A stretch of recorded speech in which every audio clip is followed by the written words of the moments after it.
வாழ்க வளமுடன். எல்லாருக்கும் வணக்கங்க.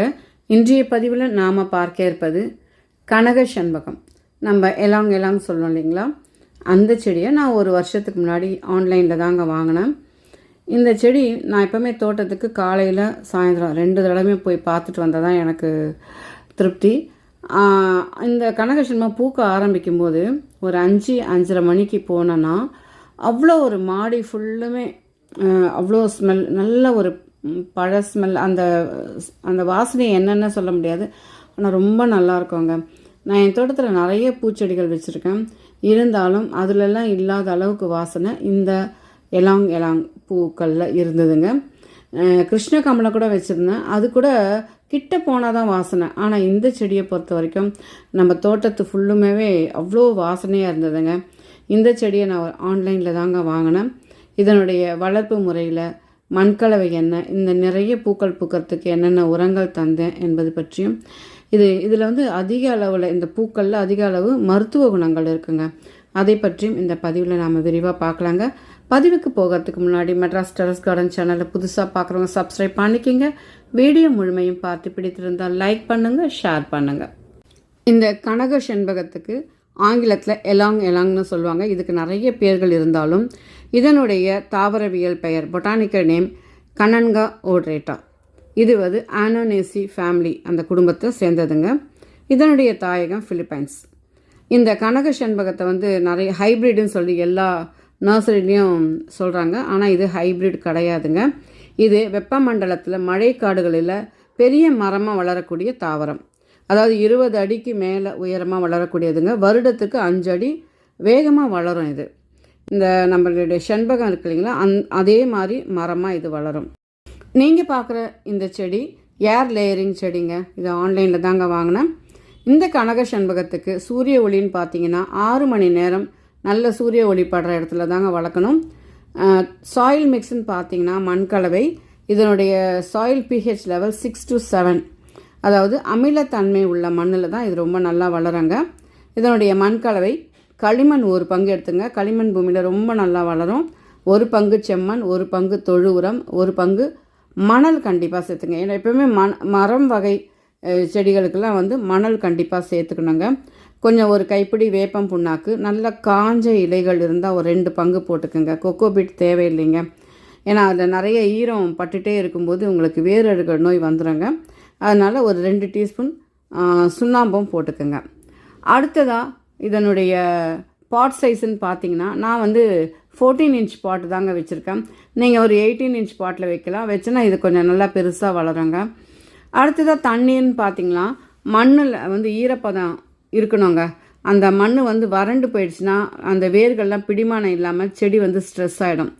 தினமுமே தண்ணி ஊற்றணுங்க. கோடை காலத்தில் 2 வேளை தண்ணி ஊற்றணும். ஏன்னா இது மழை காடுகளில் வளரக்கூடிய ஒரு செடிங்க.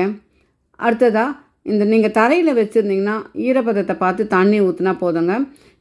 ஆனால் நம்ம தொட்டியில் வளர்க்கும் போது ரொம்ப கேர் எடுத்து தான் இதை வளர்க்கணும். தண்ணி இல்லைன்னா இதனுடைய இலைகள்லாம் ப்ரௌன் கலராகி கருப்பாயிடுங்க.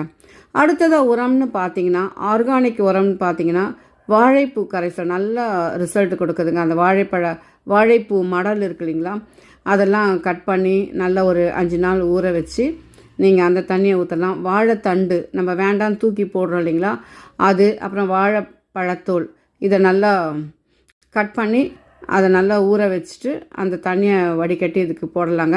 சீவீடு கூட, நான் கடற்பாசி அது 1 டீஸ்பூன் போடுவாங்க.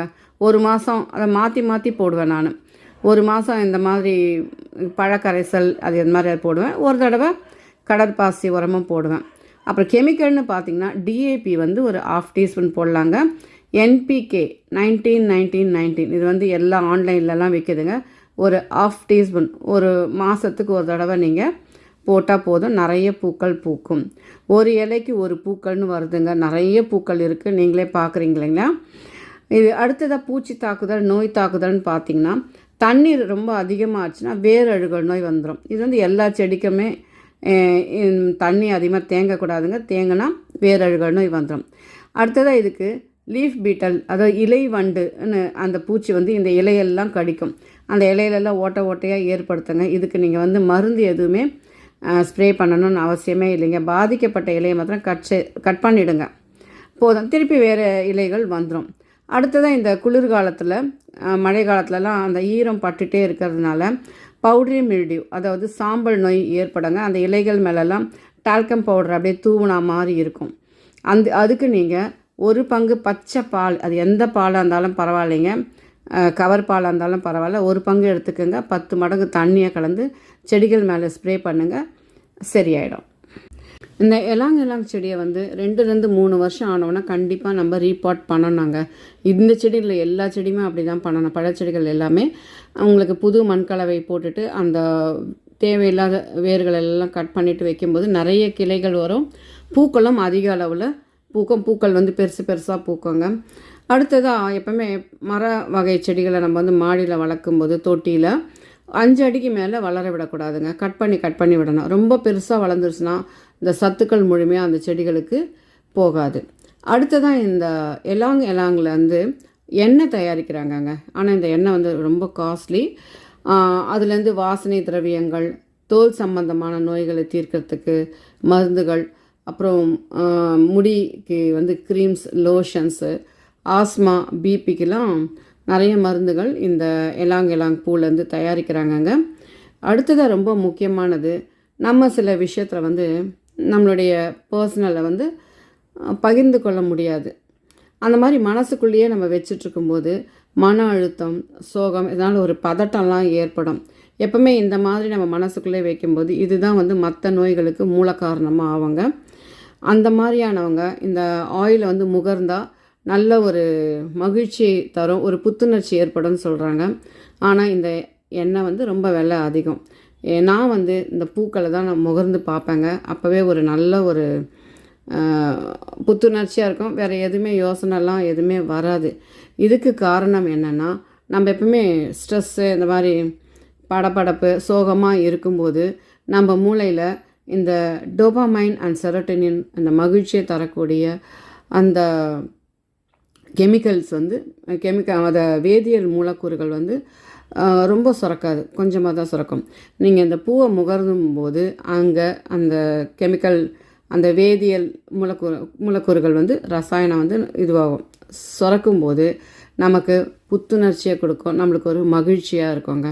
இதை நான் பர்சனலாக எக்ஸ்பெரிமெண்ட் பண்ணேன், நல்லாவே இருக்குங்க. இந்த செடி எல்லோரும் உங்கள் வீட்டில் வளருங்க.